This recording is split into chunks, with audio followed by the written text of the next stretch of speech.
नमस्कार, उज्जैन टीवी के सभी दर्शकों को गणतंत्र दिवस की हार्दिक शुभकामनाएं। आइए चलते हैं उज्जैन शहर की प्रमुख खबरों की ओर।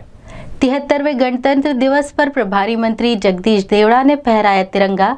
हर्ष फायर के साथ परेड और झांकियां भी निकाली गई। गणतंत्र दिवस के मुख्य समारोह स्थल दशहरा मैदान पर प्रभारी मंत्री जगदीश देवड़ा ने तिरंगा फहराया। राष्ट्रगान के बाद गुब्बारे भी छोड़े गए।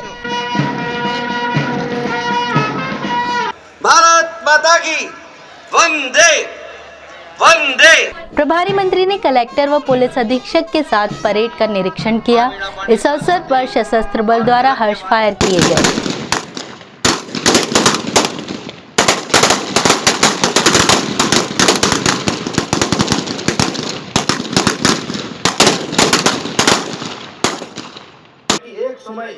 अतिथि द्वारा मुख्यमंत्री के संदेश का वाचन किया गया। भारतीय गणतंत्र के 73वें गणतंत्र दिवस के अवसर पर मध्य प्रदेश की 8.5 करोड़ जनता को हार्दिक बधाई एवं शुभकामनाएं। जनगण के जय घोष के साथ आजादी के अमृत काल का यह संगम निश्चय ही अद्भुत है, अविस्मरणीय है, अभूतपूर्व है। आज का दिन डॉक्टर बाबा साहब भीमराव अंबेडकर के चरणों में शीश नवाने का दिन है, जिन्होंने भारतीय संविधान के एक एक अनुच्छेद को अपनी प्रखर प्रतिभा से अभिसिंचित किया है। आज का दिन संविधान सभा की प्रारूप समिति के सभी सदस्यों के प्रति कृतज्ञ और नतमस्तक हो जाने का दिन है, जिन्होंने विश्व के सबसे बड़े लोकतंत्र के संविधान की रचना की है। प्रभारी मंत्री द्वारा परेड की सलामी ली गई। उप निरीक्षक रामचंद्र धनगर के नेतृत्व में उप निरीक्षक परेश जाटव जिला बल पुरुष प्लाटून सम्मान प्रदान कर रहा है और नारी शक्ति सौंदर्य के रूप में कल तक उठती नहीं थी नजरें, आज आसमां के पार है। कल तक घूंघट में थी सारी दुनिया, आज बाहों में सारा संसार है। जोरदार तालियां अभिनंदन करें। जिला बल उप निरीक्षक कविता मंडलोई के नेतृत्व के बाद उप निरीक्षक पुष्पेंद्र त्यागी। हालांकि इस वर्ष सांस्कृतिक कार्यक्रम आयोजित नहीं हुए, अपितु विभिन्न विभागों द्वारा प्रेरणास्पद झांकियां निकाली गई। वहीं स्वतंत्रता संग्राम सेनानियों का वेश धरे युवाओं की टोली भी आकर्षण का केंद्र रही। जीवन में की प्रसंस्करण इकाई निर्भरता की ओर ध्यान आकर्षण कर चिकित्सा के आयुष्मान भारत निरामय योजना के अंतर्गत हमारे कोविड पीड़ितों को जिस प्रकार से सेवालय जिस प्रकार से निर्मित हो, जोरदार तालियों से स्वागत करें। हमारे अतिथि महानुभावों को पूर्ण सम्मान प्रदान करते हुए यशस्वी मुख्यमंत्री माननीय शिवराज सिंह चौहान के नेतृत्व में हर क्षेत्र में विकास की गंगा प्रवाहित हो। इधर आईजी कार्यालय पर भी पुलिस महानिरीक्षक संतोष कुमार सिंह द्वारा ध्वज फहराया गया व गार्ड ऑफ ऑनर दिया गया।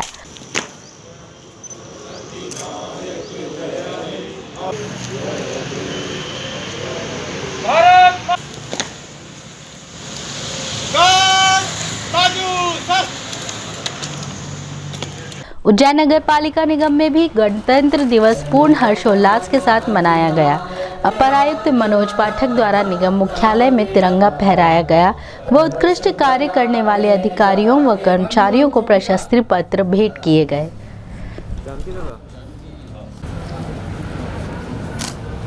लेखा शाखा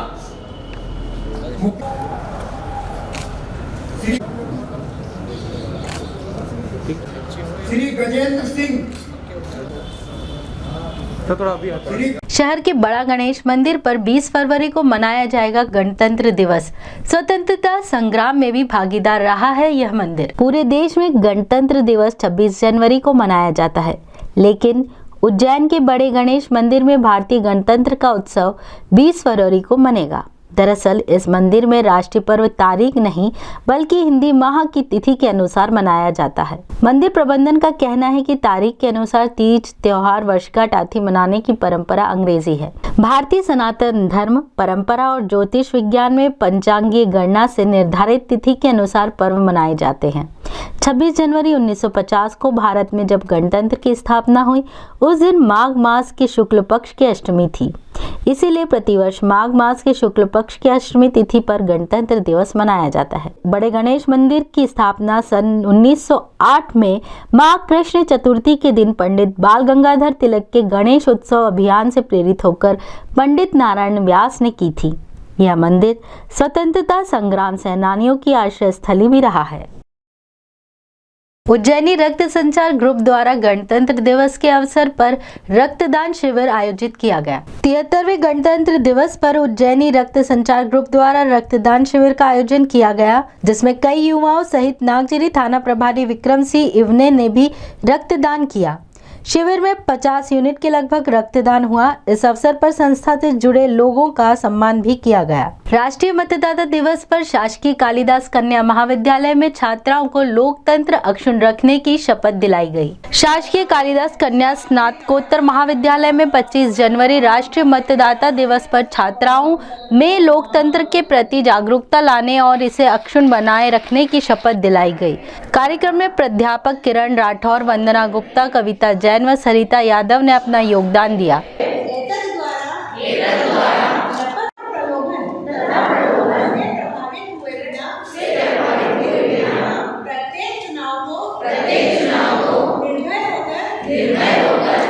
इस अवसर पर एनएसएस की छात्रा दीक्षा शर्मा को राज्य स्तरीय पुरस्कार मिलने पर सम्मानित भी किया गया।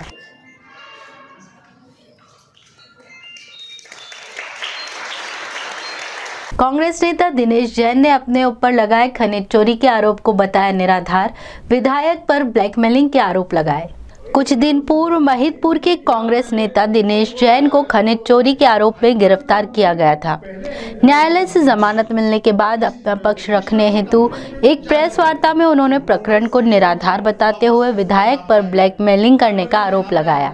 मेरे पे अवैध उत्खनन का प्रकरण बना के महिदपुर रोड थाने ने एक एफआईआर मेरे खिलाफ की थी और उस एफआईआर के खिलाफ मेरे को उन्होंने गिरफ्तार किया और जो केस बना था वो 379/379 में बना था। एक चोरी का केस होता है जिसमें एक मोबाइल चोरी करता है, उसके ऊपर भी वही धारा लगती है और मेरे पे भी लगती है। 31 करोड़ का केस बना और आज माननीय न्यायालय ने मेरे को 25,000 पे जमानत दे दी है। इससे पूरी पिक्चर क्लियर होती है कि इसमें कितनी गड़बड़ी है। मैं ऑलरेडी इस केस को एक केस रिमांड बैक हुआ है सुप्रीम कोर्ट से, जिसमें मेरे को डिपॉजिट भरने से भी मना किया है। उस केस को पूरा ख़त्म किया गया था और नए सिरे से इसका इन्वेस्टिगेशन के लिए कलेक्टर साहब को भेजा था। उन्होंने इसकी जानकारी करी, उसको एज इट इज़ रख दिया और ये केस अभी पेंडिंग में है रेवेन्यू डिपार्टमेंट में। जो भी भ्रामक जानकारी दी गई और भ्रामक तरीके से जो प्रचार प्रसार किया गया है वो गलत है। इस पूरे मामले में कहीं विधायक का भी नाम आ रहा है कि वो इसको लेकर कई जोर। विधायक तो जितने भी जहाँ से भी कमाई का काम होता है उनके खिलाफ विधानसभा में प्रश्न उठाता है, यहाँ पे घर पे आके उनसे ब्लैकमेल करता है और पैसे लेता है। विधानसभा में कितने प्रश्न उठा चुके हैं? मेरे खिलाफ वो करीबन 50 प्रश्न उठा चुके हैं। तो ये थे उज्जैन शहर के मुख्य समाचार। ऐसी ही ताज़ा खबरों के लिए देखते रहिए उज्जैन टीवी। उज्जैन टीवी का यूट्यूब चैनल लाइक और सब्सक्राइब करना ना भूलें। नमस्कार।